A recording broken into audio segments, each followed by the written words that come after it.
Well, I think everybody is well aware of what Wednesday marks on the calendar in terms of the NHL front. Can you think back? Yeah, that's right. There you go. Can you think back to, when you found out you're going to be a part of the Maple Leafs and Marlies, and what that change meant for you? Well, it's a process, right? Obviously after the season, with Rochester, Buffalo, and Florida, had a lot to think about after the season, and during that process, teams like Toronto seemed like the right fit for myself, and it's an exciting time period. Trade deadline's a little different, but it's a lot is out of your control.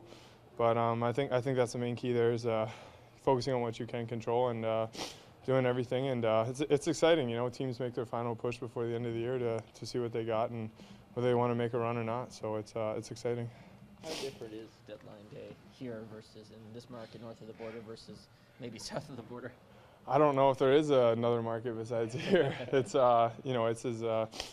it's as I don't want to say hockey town because it's Detroit, but it's to me it's the center of the hockey world. So it's exciting. You're surrounded by it all the time, and personally I love hockey, so it's a great thing, and it's nice to be aware of all of your surroundings.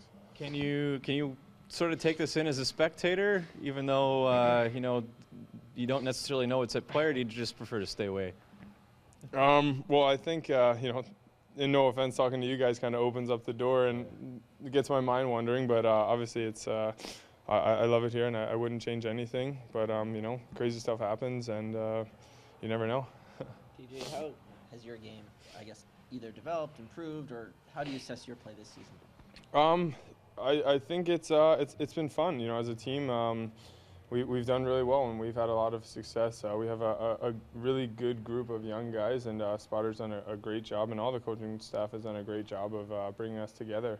And personally, I've just been trying to control what I can and help the team as best as I can. And it's been really fun. It's never getting complacent, and I think as a result of that, we're in first in our division right now and fighting for first in the conference. So I think kind of results speak for itself.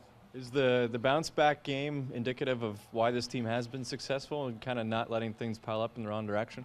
Yeah, we kind of have a mindset of we're a high and low team, and obviously you want to be more high than low, but you lose one, you never lose two though. So I think we've done a great job. A lot of credit to the coaching staff, or all the credit.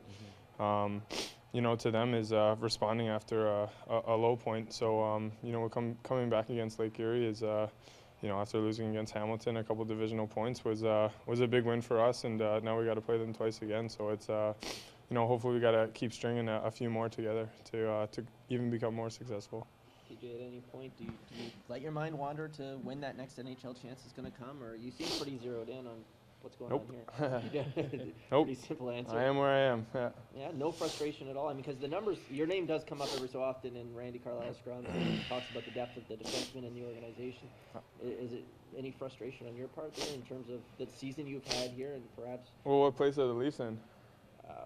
They're in that first wild card. I can never tell the conference. So they're in playoffs. So they're in playoffs. So they seem to be doing great. So that's why is there anything to worry about, right? They're doing a great job, and me personally on my scale, it's I have to focus on everything here with the Marlies. This is my team, and this is where I'm at. So it's a lot of credit to the Maple Leafs. All the defensemen have done a great job. This year, and as a result, they're in the playoffs right now, and obviously they'd like to be higher, but they're continuing to work on that, and that's their job. So no frustration on my end. I mean, we're doing well as a team, and I love it here, and things will kind of take care of itself, right? When you go a couple of games without a goal and people notice it as a defenseman, does that mean you're doing something right? A lot right? I don't know. I try and stay away from the stats. It's been a fun year. One thing for myself personally was trying to get off to a good start. I usually kind of feel my way through things, and Check. I don't know about that, but it's nice to get that I guess the so-called monkey off your back. So it's nice to have that little confidence going into the season and kind of trying to withhold it throughout the season. So it's been fun, but like I said, I'm just trying to help my team and grow as a person and as a leader to help my team in whatever way they need me. TJ, in that vein, what have you seen from Petter Granberg in terms of his development this season as an older guy that maybe has helped him a bit?